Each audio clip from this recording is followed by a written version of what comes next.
আচ্ছা, আপনার সকালটা কিভাবে শুরু হয়? আমি যদি ভুল না করি, আমাদের দেশে ৯০% মানুষের সকালটা শুরু হয় ১ কাপ ধোয়া ওঠা গরম চা দিয়ে। বিশেষ করে আপনাদের যাদের বয়স এখন ৬০ বা তার বেশি, তাদের কাছে তো সকালের ১ কাপ চা মানেই এক অদ্ভুত প্রশান্তি। শরীর চনমনে করতে আর ঘুম ঘুম ভাব কাটাতে চায়ের কোনো বিকল্প নেই, এটাই আমরা জানি। কিন্তু থামুন, আজকের এই ভিডিওটি আপনার জীবনের জন্য কতটা জরুরি তা আপনি কল্পনাও করতে পারছেন না। আপনি কি জানেন, আপনার এই অতিপ্রিয় সকালের চায়ের অভ্যাসটি আপনার অজান্তে আপনার শরীরে বড় কোনো অসুখ ডেকে আনছে? বিশেষ করে আপনার বয়স যদি ৬০ পার হয়ে থাকে, তবে খালি পেটে এই ১ কাপ চা হতে পারে আপনার শরীরের জন্য বিষের মতো। আজকের ভিডিওতে আমি আপনাদের এমন কিছু বাস্তব তথ্য জানাবো যা শুনলে আপনি চমকে উঠবেন। আমরা আলোচনা করব কেন ৬০ বছরের পর সকালে চা খাওয়ার নিয়ম বদলাতে হবে, খালি পেটে চা খেলে আপনার হাড়ের এবং পেটের কি ক্ষতি হয়, এবং ঠিক কিভাবে চা খেলে আপনি কোনো ক্ষতি ছাড়াই সুস্থ থাকতে পারবেন। ভিডিওর একদম শেষে আমি আপনাদের জন্য একটা গোপন টিপস দেব, যা মেনে চললে আপনার গ্যাসের সমস্যায় চিরতরে দূর হয়ে যাবে। তাই অনুরোধ করব, নিজের সুস্বাস্থ্যের জন্য ভিডিওটি একদম শেষ পর্যন্ত মনোযোগ দিয়ে দেখুন। মূল আলোচনায় যাওয়ার আগে আপনাদের কাছে আমার একটা ছোট প্রশ্ন আছে। আপনারা প্রতিদিন সকালে কয় কাপ চা খান? আর চায়ের সাথে কি বিস্কুট বা মুড়ি কিছু খান, নাকি শুধু চা? ঝটপট নিচে কমেন্ট করে ফেলুন। আপনাদের প্রত্যেকের কমেন্ট আমি নিজে পড়ব। এবার আপনাদের একটি ছোট গল্প বলি। আমাদের পাশের বাসার রহিম চাচা, বয়স ৬৫ বছর, খুব শৌখিন মানুষ।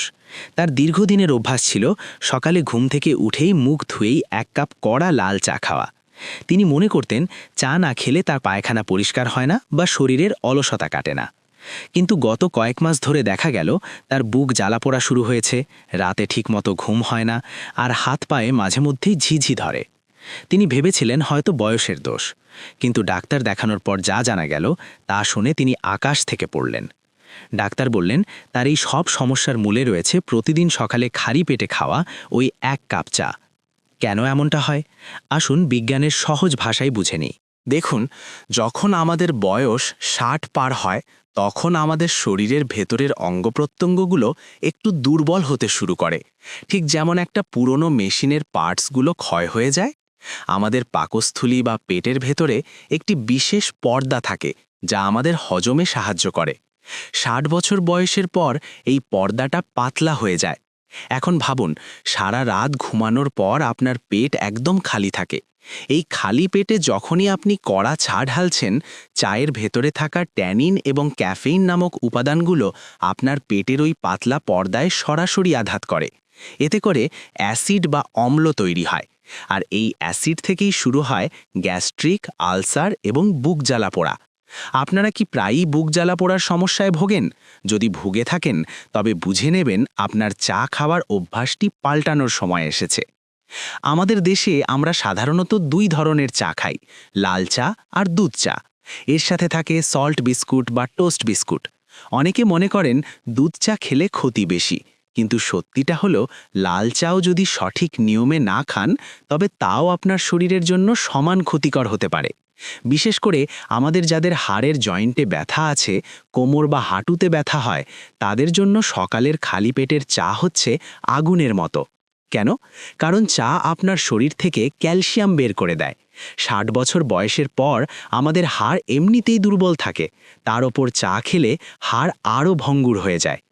একটু পরে আমি আপনাদের বলবো চায়ের সাথে আপনারা এমন কি মেশাচ্ছেন যা আপনার রক্তে চিনির পরিমাণ বাড়িয়ে দিচ্ছে এবং আপনার হার্টের ক্ষতি করছে। এবং তার সাথে এটাও জানাবো যে চা খাওয়ার ঠিক কতক্ষণ আগে আপনাকে পানি পান করতে হবে। আপনারা হয়তো ভাবছেন, বাবা, এতদিন চা খাচ্ছি কিছু হলো না, এখন কেন এত সমস্যা হবে? আসলে আমাদের শরীর অনেকটা মাটির কলসির মতো। কলসিতে অল্প অল্প করে জল জমতে জমতে একদিন যেমন উপচে পড়ে, শরীরের ভেতরেও টক্সিন বা বিষাক্ত পদার্থগুলো জমতে জমতে ৬০ বছর বয়সের পর তার প্রকাশ ঘটাতে শুরু করে। আসুন এবার আলোচনার দ্বিতীয় এবং খুবই গুরুত্বপূর্ণ একটি বিষয়ে যাই, আর সেটি হলো ডিহাইড্রেশন বা শরীরে পানি শূন্যতা। দেখুন, আমরা যখন রাতে ঘুমাই, আমাদের শরীর ৬ থেকে ৮ ঘন্টা কোনো পানি পায় না। ফলে সকালে ঘুম থেকে ওঠার পর আমাদের শরীর কিছুটা শুকিয়ে থাকে বা পানির তৃষ্ণায় থাকে। এই সময় শরীরের দরকার ছিল ১ গ্লাস সাধারণ পানি, কিন্তু আমরা তা না দিয়ে কি দিচ্ছি? কড়া 1 কাপ চা। চা বা কফিতে থাকা ক্যাফেইন হলো একটি ডাইইউরেটিক উপাদান। এর মানে হলো এটি আপনার কিডনিকে বারবার প্রস্রাব তৈরি করতে বাধ্য করে। ফলে সকালে যেখানে আপনার পানির দরকার ছিল সেখানে চা উল্টো আপনার শরীর থেকে পানি বের করে দিচ্ছে। এতে করে আপনার ত্বক শুকিয়ে যায়, কোষ্ঠকাঠিন্যের সমস্যা বা পায়খানা কষা হওয়ার সমস্যা প্রকট হয় এবং আপনার মাথা ঝিমঝিম করতে পারে। 60 বছরের বেশি বয়সে আমাদের তৃষ্ণা পাওয়ার ক্ষমতা কিছুটা কমে যায়, তাই আপনি বুঝতেই পারেন না যে আপনার শরীর পানি শূন্য হয়ে পড়েছে। এই পানি শূন্যতা থেকে পরে প্রস্রাবের ইনফেকশন বা কিডনিতে পাথর হওয়ার ঝুঁকি তৈরি হয়। এটা কি কোনো সামান্য কথা? অবশ্যই না। এবার আসি আমাদের দেশের সবচেয়ে বড় অভ্যেসের কথায়। বাংলাদেশের বেশিরভাগ মানুষ চায়ে প্রচুর চিনি খান, আবার অনেকে লাল চায়ের বদলে দুধ চা পছন্দ করেন। বাজার থেকে কেনা সেই সস্তা কনডেন্সড মিল্ক বা গুঁড়ো দুধ দিয়ে তৈরি চা। আপনারা কি জানেন এই 1 কাপ চিনিযুক্ত দুধ চা আপনার রক্তে চিনির মাত্রা বা ব্লাড সুগার কতটা বাড়িয়ে দেয়? যারা ডায়াবেটিসের রোগী তাদের জন্য তো এটা বিষ, আর যাদের ডায়াবেটিস নেই তাদের অগ্নাশয় বা প্যানক্রিয়াস 60 বছরের পর এত বেশি চিনি হজম করার ক্ষমতা হারিয়ে ফেলে। সহজ একটা উদাহরণ দিই। ধরুন আপনার বাড়িতে একটি পুরনো তালা আছে। তাতে যদি আপনি জোর করে ভুল চাবি দিয়ে খোলার চেষ্টা করেন, তবে তালা যেমন নষ্ট হয়ে যায়, তেমনি খালি পেটে চিনিযুক্ত চা আপনার ইনসুলিন সিস্টেমকে নষ্ট করে দেয়। এর ফলেই দেখা দেয় টাইপ 2 ডায়াবেটিস। আমাদের দেশের অনেক মুরব্বী কমপ্লেন করেন, বাবা কোমরে খুব ব্যথা, হাঁটু সোজা করতে পারি না। এই হাড়ের সমস্যার জন্য দায়ী কিন্তু আপনার ওই সকালের চায়ের অভ্যেস। চায়ের মধ্যে এমন কিছু উপাদান থাকে যা আমাদের খাবার থেকে ক্যালসিয়াম শোষণ করতে বাধা দেয়। আপনি হয়তো দুপুরে বা রাতে অনেক পুষ্টিকর খাবার খাচ্ছেন, কিন্তু সকালে আর বিকেলে খালি পেটে চা খাওয়ার কারণে সেই খাবারের পুষ্টি আপনার শরীর গ্রহণ করতে পারছে না। বিশেষ করে নারীদের ক্ষেত্রে 60 বছরের পর হাড় এমনিতেই নরম হয়ে যায়, যাকে আমরা অস্টিওপোরোসিস বলি। চা এই হাড় ক্ষয়ের গতিকে কয়েক গুণ বাড়িয়ে দেয়। এখন আপনি বলতে পারেন, তাহলে কি আমি চা খাওয়া ছেড়ে দেব? আমি একবারও তা বলছি না। আমি শুধু বলছি নিয়মটা বদলাতে।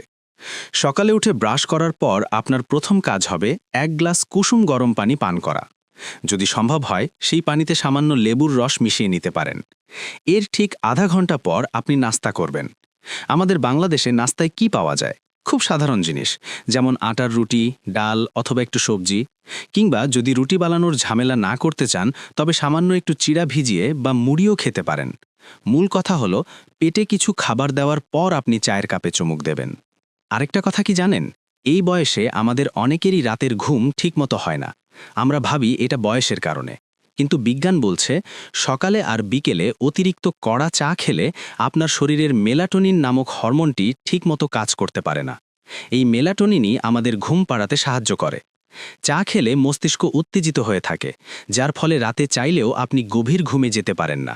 আর ঘুম না হলে শরীরের রোগ প্রতিরোধ ক্ষমতা কমে যায়। ভিডিওর পরবর্তী অংশে আমি আপনাদের জানাবো যারা লাল চা খান তাদের জন্য ঠিক কোন মশলাগুলো চায়ের সাথে মেশালে তা ঔষধের মতো কাজ করবে, এবং আমি আপনাদের সেই গোপন টিপসটি দেব যা আপনার হজম শক্তিকে অনেক বাড়িয়ে দেবে। আপনারা কি চা খাওয়ার পর কখনো বুক জ্বালা পড়া অনুভব করেছেন? কমেন্টে হ্যাঁ অথবা না লিখে আমাদের জানান। আপনাদের উত্তরের অপেক্ষায় রইলাম। আমরা এতক্ষণ জানলাম খালি পেটে চা খাওয়ার অপকারিতা সম্পর্কে। এবার আমি আপনাদের জানাবো কিভাবে চা খেলে তা আপনার শরীরের জন্য বিষ না হয়ে ঔষধ হিসেবে কাজ করবে। হ্যাঁ, আপনি ঠিকই শুনেছেন। চা কিন্তু খারাপ কিছু নয় যদি আপনি তার সঠিক উপায়ে পান করেন। আমাদের দেশের রান্নাঘরেই এমন কিছু উপাদান আছে যা আপনার চায়ের গুণাগুণ বাড়িয়ে দিতে পারে। বিশেষ করে 60 বছরের বেশি বয়সে আপনার হজম শক্তি বাড়াতে এবং শরীরের রোগ প্রতিরোধ ক্ষমতা বৃদ্ধিতে এগুলো জাদুর মতো কাজ করবে। 1. আদা। চা করার সময় তাতে 1 টুকরো আদা থেতো করে দিয়ে দিন। আদা আপনার হজমে সাহায্য করবে এবং শরীরের যে কোনো ব্যথা বা ইনফ্ল্যামেশন কমাতে সাহায্য করবে। 2. লবঙ্গ ও দারুচিনি। চা ফুটানোর সময় একটি লবঙ্গ এবং 1 টুকরো দারুচিনি দিন। লবঙ্গ দাঁতের মাড়ি ভালো রাখে আর দারুচিনি আপনার রক্তের সুগার নিয়ন্ত্রণে রাখতে সাহায্য করে। 3. এলাচ। একটা এলাচ ফাটিয়ে দিলে চায়ের স্বাদ যেমন বাড়ে, তেমনি এটি আপনার হার্ট বা হৃৎপিণ্ডকে সতেজ রাখে। মনে রাখবেন, 60 বছরের বেশি বয়সে দুধ চা খাওয়ার চেয়ে এই মশলাযুক্ত লাল চা বা রং চা স্বাস্থ্যের জন্য 1000 গুণ ভালো। তবে একটা ছোট্ট সতর্কতা, চা কিন্তু খুব বেশি সময় ধরে ফুটাবেন না। এতে চায়ের ট্যানিন তিতো হয়ে যায়, যা পেটে গ্যাস্ট্রিক তৈরি করে। আমাদের দেশে চায়ের সাথে বিস্কুট খাওয়ার এক বিরাট প্রচলন আছে। কিন্তু বাজারের কেনা বেশিরভাগ বিস্কুটে থাকে প্রচুর চিনি, ডালডা এবং ময়দা। এই বয়সে এই 3টি জিনিসই আপনার শত্রু। চিনি সুগার বাড়ায়, ডালডা হার্টের ব্লক তৈরি করে, আর ময়দা কোষ্ঠকাঠিন্য সৃষ্টি করে। তাহলে কি খাবেন?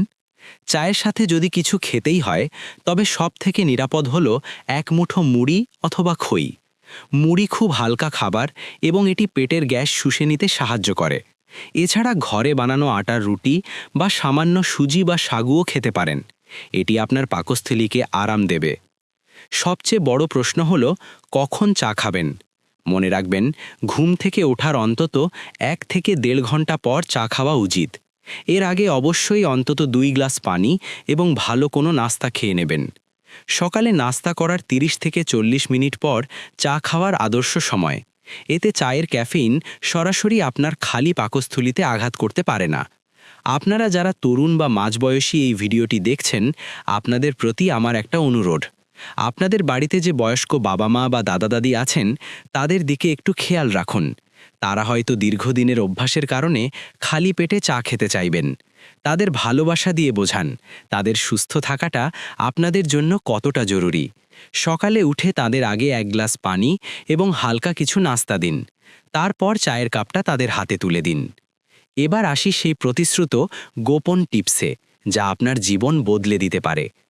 আপনার যদি চা খাওয়ার পর বুক জ্বালাপোড়া গড়ার বা পেট ফাঁপার সমস্যা থাকে, তবে চা খাওয়ার ঠিক 15 মিনিট আগে 1 চিমটি মৌরি চিবিয়ে খেয়ে নিন, অথবা 1 গ্লাস পানিতে আধা চা চামচ জোয়ান ভিজিয়ে সেই পানি পান করুন। মৌরি এবং জোয়ান প্রাকৃতিক অ্যান্টাসিড হিসেবে কাজ করে। এটি আপনার পাকস্থলীতে একটি সুরক্ষা কবচ তৈরি করবে, যার ফলে চায়ের অ্যাসিড আপনার কোনো ক্ষতি করতে পারবে না। এটি একদম পরীক্ষিত একটি উপায়, যা আমাদের দেশের অনেক মুরব্বি ব্যবহার করে সুফল পেয়েছেন। প্রিয় দর্শক, বয়স 60 মানেই জীবন থেমে যাওয়া নয়, এটি হলো জীবনের দ্বিতীয় ইনিংস। এই বয়সে একটু সচেতন হলে আপনি আরও অনেক বছর সুস্থ ও সুন্দরভাবে বেঁচে থাকতে পারবেন। আপনার একটু সচেতনতা আপনার পরিবারকে অনেক বড় বিপদ থেকে রক্ষা করতে পারে। আজকের এই আলোচনা যদি আপনার সামান্যতম উপকারে আসে, তবে ভিডিওটিতে একটি লাইক দিন এবং শেয়ার করে আপনার পরিচিত অন্য মুরব্বিদের দেখার সুযোগ করে দিন। যারা এখনও আমাদের চ্যানেলটি সাবস্ক্রাইব করেননি, তারা এখনই সাবস্ক্রাইব করে পাশের বেল আইকনটি চেপে রাখুন, যাতে পরবর্তী ভিডিওটি আপনি সবার আগে দেখতে পান। যাওয়ার আগে একটি শেষ প্রশ্ন, আপনারা কি চান আমি বয়স্কদের রাতের খাবার বা ডায়েট চার্ট নিয়ে কোনো ভিডিও তৈরি করি? আপনাদের মতামত কমেন্টে জানান। আজ এ পর্যন্তই। সবাই ভালো থাকুন, সুস্থ থাকুন এবং নিয়ম মেনে চা পান করুন। আল্লাহ হাফেজ।